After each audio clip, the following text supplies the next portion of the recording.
Hello everybody, Mike Welsch coming to you from Churchill Downs with the final edition of the 2023 Kentucky DRF Kentucky Derby Workout Report, brought to you by Spendthrift Farm, the home of 2020 Kentucky Derby winner and Horse of the Year Authentic, whose first yearlings sell in September. Well, we come to the end of the line. Seems like we've been here forever. It's been about 10, 11 days. Had a lot of fun as always and seen a lot of stuff going on during that time period, especially today now with all the horses here and out on the track training. A couple of the highlights this morning, starting with Practical Move. We did see him today. He had a normal gallop. He looked fine.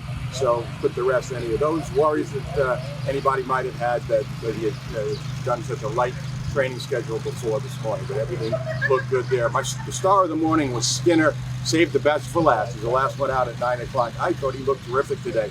After several just easy gallops, they really let him stretch his legs. I actually had him the last 5 furlongs before he pulled up in 1:11 and change, way better than a 2-minute clip, but it didn't look like he was going that fast. And he had his ears up at the wire, looked happy. He's moved up several pegs in my ratings just watching him this morning. There was one scary incident verifying, lost his rider this morning to a routine gallop. The great outriders here, there's none better in the business than the outriders here at Churchill Downs, and they had him collared pretty quickly, and all reports are that verifying is doing fine and shouldn't make any difference come Saturday. Going to take a quick rundown, a very quick synopsis of what I've seen for every one of the 20 starters in the race here, starting with Hit Show. He galloped this morning, very strong. He goes in draw reins. He's full of energy all the time. He's trained terrific. He's going to have to work out a trip from the inside post. Verifying before the little incident this morning, he's done great here too. I loved his last work. He's coming out of what I think might be the best Derby prep, the Bluegrass. Again, he too is going to have to work out some kind of trip from post 2. I'm expecting to see him hustle along early to try to get good early position down near the inside. 2 Phils did very little this morning after training extensively yesterday. I think he just jogged once around. He's looked fine. Not sure what to do with him. His best race is on the synthetic last out. But it wasn't a big move forward for him, so this could just be a horse that's moving forward at the right time, and dirt synthetic, it may not matter. Confidence game has looked terrific also since he's been here. He missed some days of training when I first got here, but since he's been back to training, he's been one of my stars.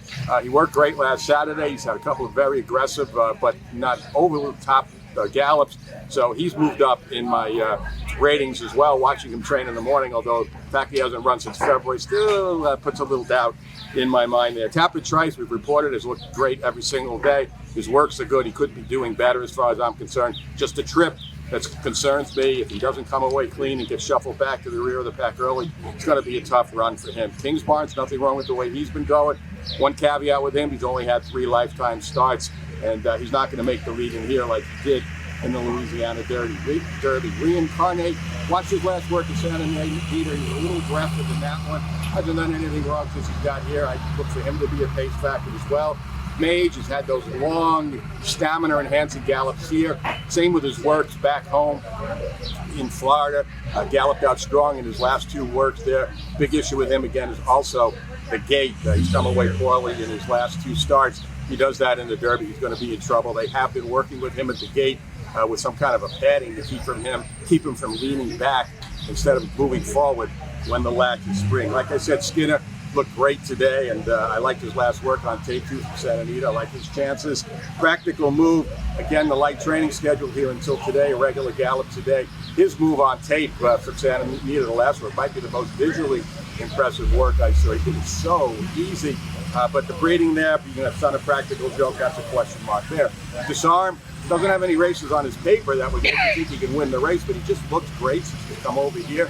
I see him outrunning his odds, moving forward to maybe his best race yet. Whether that's good enough to at least get him in the numbers somewhere remains to be seen. Jace's Road, probably the 4th horse on the Brad Cox the list of horses in the pecking order. He hasn't done anything wrong. Training in the morning. He's been working with Angel of Empire, and has been second best in all those works. Sun Thunder, going to run in blinkers on, worked fine in blinkers. I'm not sure it moved them forward that much. We'll see on Saturday. I thought Angel of Empire has had a great couple of weeks here since I've been here. He's one of my top picks coming out of that big win in the Arkansas Derby. He's doing great as well. Forte doesn't wow you in the morning, although his second to last work I thought was pretty good.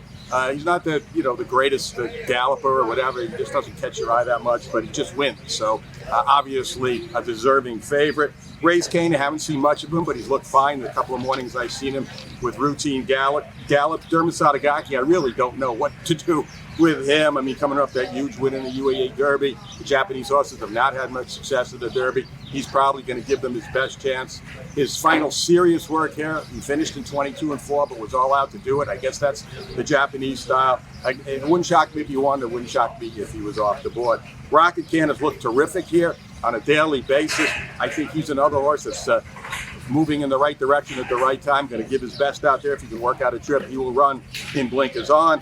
Lord Miles just got here a couple of days ago. Not the prettiest mover in the morning, but he wasn't the prettiest mover in the morning before he won the Wood last time either. And Continua, the other Japanese horse, hasn't made that much of an impression on me at all. Maybe a negative one, actually.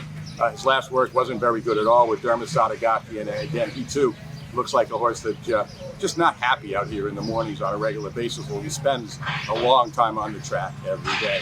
So that's it. That's my synopsis of the Derby. I would be remiss before we end this video not to thank my camera person and producer, the great Barbara Livingston, without whom, believe me, these videos would never happen. So we hope you enjoy these on a regular basis. Hope we give you some information that's going to help you make some money on Oaks Day and Derby Day. Thanks for tuning in.